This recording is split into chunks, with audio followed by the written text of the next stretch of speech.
चलिए एक बार फिर से आपको लिए चलते हैं लखनऊ, जहां पर चल रहा है आंगनबाड़ी कार्यकर्ताओं का सम्मेलन और संबोधन कर रहे हैं सीएम 2017 योगी के पहले ये आदित्यनाथ। माना आइए। जाता था कि ये लोग कुछ नहीं करते। जिन्होंने शासन की अपेक्षा के अनुरूप आपकी सेवाओं को बेहतर तरीके से लागू करने में अपनी विफलता का ठिकरा आप सबके ऊपर फोड़ने का कार्य किया, आज वही आंगनबाड़ी कार्यकर्त्री अपनी कार्य कुशलता और उत्तर प्रदेश को एक स्वस्थ और समृद्ध उत्तर प्रदेश बनाने में अपना योगदान दे रहे हैं। तो सबसे पहले तो इस बात के लिए मैं आप सबका हृदय से अभिनंदन करता हूं। दूसरा, कोरोना कालखंड के दौरान आप सबने बेहतरीन प्रदर्शन करने का कार्य किया। मुझे याद है जब पहले लॉकडाउन प्रारंभ हुआ, उसके बाद जब ये बात सामने आई कि कोरोना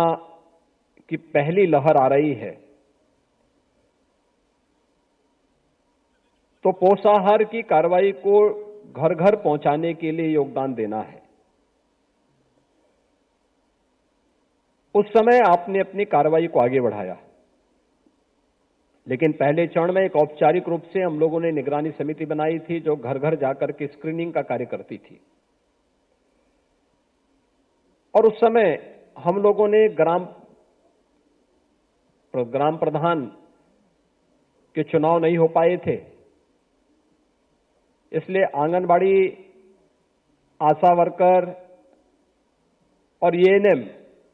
को मिलाकर के राजस्व के कर्मियों के साथ, पंचायती राज विभाग के कर्मियों के साथ जोड़ करके और एक व्यवस्था बनाई थी कि लोग प्रवासी कामगार और श्रमिक जो घर घर आ रहे हैं, इनकी स्क्रीनिंग करेंगे और आवश्यकता पड़ने पर इनको टीकाकरण से जोड़ने का कार्य भी करेंगे। उस समय हम लोगों ने देखा कि इस कार्यक्रम को आगे बढ़ाने में हमें पहली लहर को समय के पहले आने से ही रोकने में मदद मिली। लेकिन जब कोरोना की पहली लहर पर सफलतापूर्वक नियंत्रण करने और 40 लाख प्रवासी कामगार और श्रमिकों को प्रदेश के अंदर सुरक्षित माहौल देने में हमें सफलता तो मिली, उसकी सर्वत्र प्रशंसा हुई,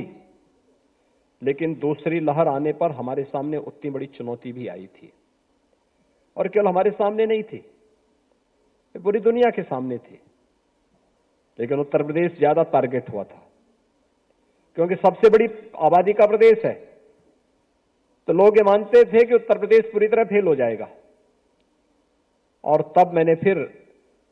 इन निगरानी समितियों को ही सक्रिय किया था, और मैंने कहा था निगरानी समिति जिसमें आंगनबाड़ी, आशा, एएनएम, ये सभी मिलकर के ग्रामीण क्षेत्र में ग्राम प्रधान के नेतृत्व में, शहरी क्षेत्र में पार्षद के नेतृत्व में ये लोग डोर टू डोर जाएंगे, स्क्रीनिंग का कार्य करेंगे, हर संदिग्ध व्यक्ति को मेडिसिन किट उपलब्ध करवाएंगे, और मेडिसिन किट उपलब्ध करवाने के बाद फिर इनके द्वारा वहां पर मेडिसिन किट के बाद अगर कोई संदिग्ध व्यक्ति मिलता है तो संदिग्ध व्यक्ति को वहीं पर मेडिसिन दे करके